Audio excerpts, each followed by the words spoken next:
Hello दोस्तों, नमस्कार। स्वागत है एक बार फिर आपके अपने YouTube channel official RV study पे। राजस्थान अध्यापक पात्रता परीक्षा 23 जुलाई को जो मॉर्निंग शिफ्ट में आपका एग्जाम हुआ था, लेवल 1 का एग्जाम, उसका क्वेश्चन पेपर आज हल करने वाले हैं। उसमें भी केवल और केवल जो आपका 5वां भाग आपका पूछा गया था पर्यावरण का, टोटल 30 क्वेश्चन आपके पूछे गए थे, तो 30 के 30 क्वेश्चन आपके इस वीडियो में हल करने वाले हैं। पर्यावरण के क्वेश्चन वीडियो को लास्ट तक देखने, कमेंट करके ये जरूर बताना कि आपके 30 में से कितने क्वेश्चन हैं वो राइट हो रहे हैं। ठीक है, तो चलिए वीडियो की शुरुआत करते हैं। 121 से आपके क्वेश्चन है वो शुरू हो रहे हैं और वीडियो को लास्ट तक देख लेना। चैनल पे नए तो सब्सक्राइब कर लो, वीडियो को लाइक शेयर भी कर दो अपने सभी साथियों के साथ। राजस्थान में कौन से लोक देवता का संबंध है वो लाचा गुजरी की प्रार्थना से है। इसका जो राइट आंसर होगा वो होगा D number option Teja ji. Next है, सड़क मार्ग यातायात के साधनों का सही समूह आपको चुनना था, इसमें कि सही समूह कौन सा है। ठीक है, तो इसका जो राइट आंसर होगा वो होगा बस, ट्रक और ई रिक्शा। नेक्स्ट, किस रोग के कारण आपकी रक्त में जो प्लेटलेट्स की संख्या उसमें कमी हो जाती है, तो इसका सिंपल सा क्वेश्चन है, डेंगू रोग के अंदर प्लेटलेट्स हैं वो डाउन हो जाती हैं, तो डेंगू रोग इसका राइट आंसर हो जाएगा। नेक्स्ट, निम्नलिखित में कौन राजस्थान का मैनचेस्टर है वो आपसे पूछा गया था, तो सिंपल क्वेश्चन एकदम भीलवाड़ा इसका राइट आंसर हो जाएगा। राजस्थान का मैनचेस्टर भीलवाड़ा। नेक्स्ट, सोनार का दुर्ग है वो कहाँ पे स्थित है, तो सोनार का दुर्ग है वो जैसलमेर के अंदर स्थित है। सिंपल सा क्वेश्चन है ये भी। नेक्स्ट, राजस्थान में कौन सा समुदाय है वन्य प्राणी संरक्षण के लिए धार्मिक अनुष्ठान का भाग बन चुका है, तो इसका जो राइट आंसर होगा वो होगा विश्नोई। सी नंबर ऑप्शन इसका राइट आंसर हो जाएगा। ठीक है, नेक्स्ट, हिमाचल, और ये क्वेश्चन है वो नया क्वेश्चन था आप सभी को, मुझे पता है लगभग स्टूडेंट को ये क्वेश्चन है वो नहीं आया होगा। हिमाचल प्रदेश में जल संरक्षण की पुरानी संकल्पना का नाम आपसे पूछा गया था, तो इसका राइट आंसर होगा वो होगा कुल्ले है। नेक्स्ट, निम्नलिखित में से वह कौन सी जयंती है, जयंती आपको बतानी है जो कब पूछी गई है। यहाँ पे आपको देखो, चैत्र मास की शुक्ल पक्ष के 13 के दिन आपकी यह जयंती मनाई जाती है। वो कौन सी जयंती है, हनुमान जयंती, हनुमान जयंती, अम्बेडकर जयंती, गांधी जयंती या फिर महावीर जयंती। इसका जो राइट आंसर होगा वो होगा ए नंबर ऑप्शन महावीर जयंती। आपकी चैत्र मास की शुक्ल पक्ष की 13 के दिन मनाई जाती है महावीर जयंती।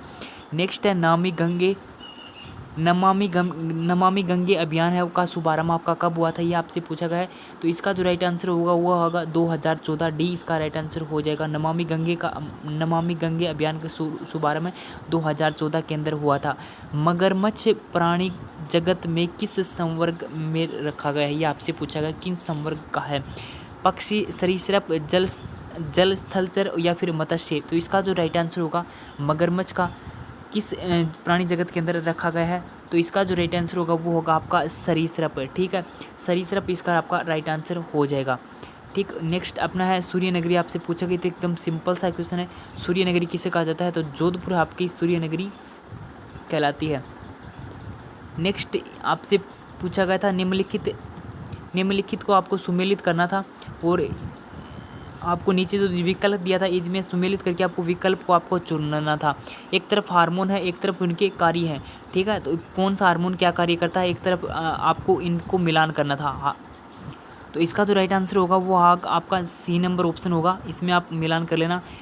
फर्स्ट है वो बी से मिलेगा, सेकंड है वो डी से मिलेगा, थर्ड है वो ए से मिलेगा और फोर्थ है वो सी से मिलेगा।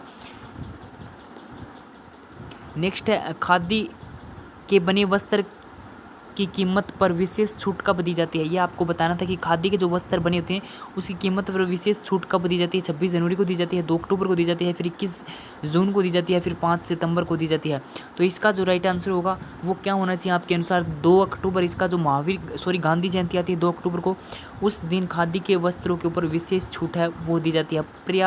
उसके बाद अगला आपसे पूछा गया था, पर्वतारोहण के दौरान सांस लेने में कठिनाई का मुख्य कारण आपसे को बताना था कि जब आप पर्वत के ऊपर चढ़ते हो तो आपको सांस लेने के ऊपर जो कठिनाई का सामना करना पड़ता है उसका मुख्य कारण आपका क्या है।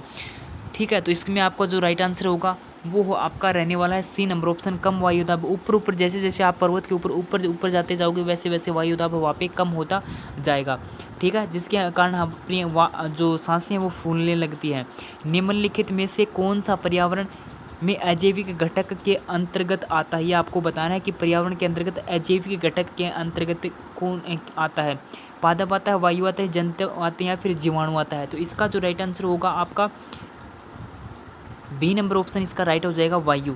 ठीक है, नेक्स्ट क्वेश्चन पे अपन चलते हैं। निम्नलिखित में से आपको रेशम कीट का भोजन कौन सा है, ये आपको बताना है। रेशम कीट का भोजन निम्नलिखित में से कौन सा है। तो ये तो आप सिंपल सा क्वेश्चन, ये तो आप सभी को आता होगा। शहतूत जो पत्तियाँ होती हैं वहाँ पे रेशम के कीट का भोजन है, और जामुन की पत्तियाँ ये भी गलत हो जाएगा, आम की पत्तियाँ ये भी गलत हो जाएगा, नीम की पत्तियाँ ये भी गलत हो जाएगा। तो शहतूत की जो पत्तियाँ हैं ये आपका इसका राइट आंसर हो जाएगा। नेक्स्ट, तंबाकू में कौन सा एल्केलाइड होता है, ये आपको बताना है। एल्केलाइड होता है तंबाकू के अंदर। तंबाकू में कौन सा एल्केलाइड होता है? कोकेन होता है, फिर कैफीन होता है, फिर निकोटीन होता है, या फिर मार्फिन होता है? तो इसका जो राइट आंसर होगा आपका, तो सी इसका राइट आंसर हो जाएगा। आप सभी को पता होगा निकोटीन इसके अंदर होता है, तंबाकू के अंदर निकोटीन।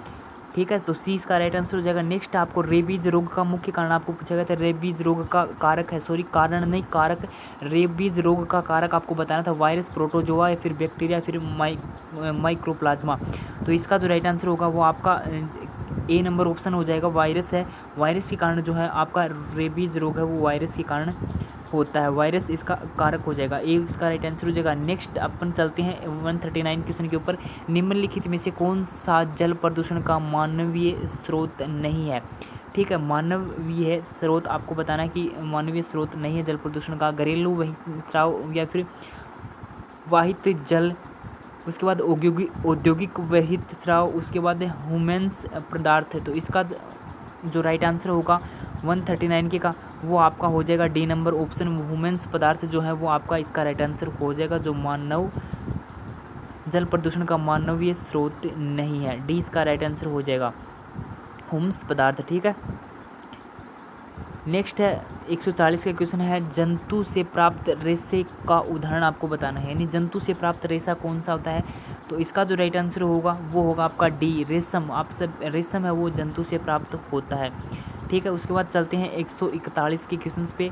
मूल्यांकन का मुख्य उद्देश्य क्या है, ये आपको बताना है। तो मूल्यांकन का मुख्य उद्देश्य क्या है? इसका जो राइट आंसर होगा वो होगा C number option, sorry D number option, अधिगमकर्ता की उपलब्धि एवं सुधार लाना।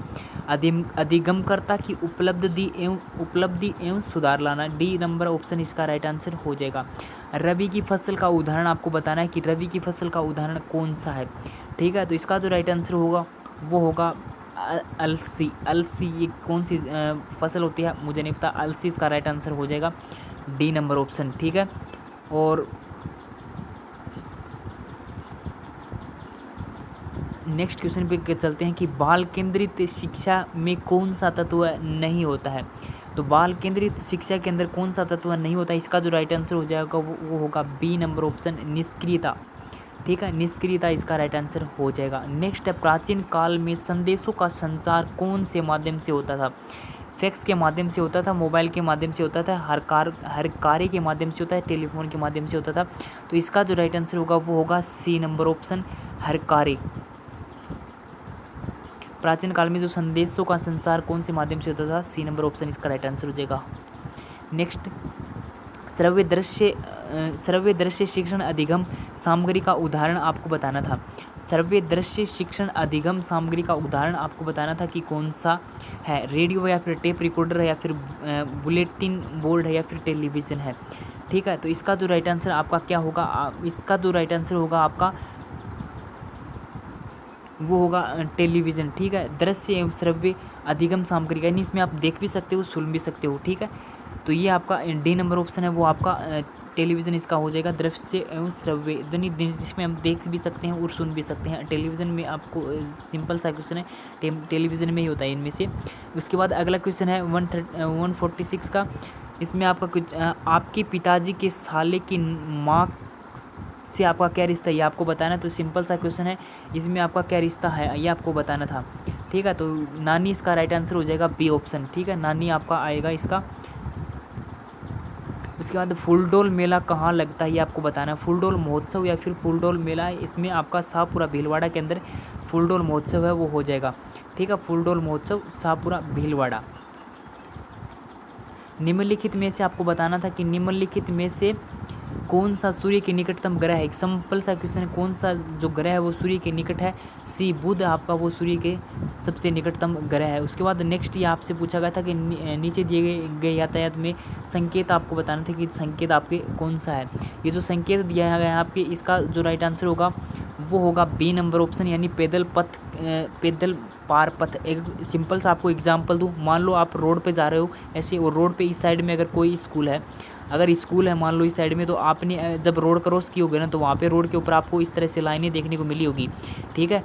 इस तरह से लाइनें अगर आपको देखने को मिली होगी, अगर नहीं मिली होगी तो आप कभी नोटिस कर लेना, जब भी आपको वहाँ पे कोई भी रोड क्रॉस करोगे, अगर इधर से उधर अगर पब्लिक जाएगी ना, वहाँ पे आपको इस तरह की लाइनें हैं वो देखने को मिलेगी, ठीक है।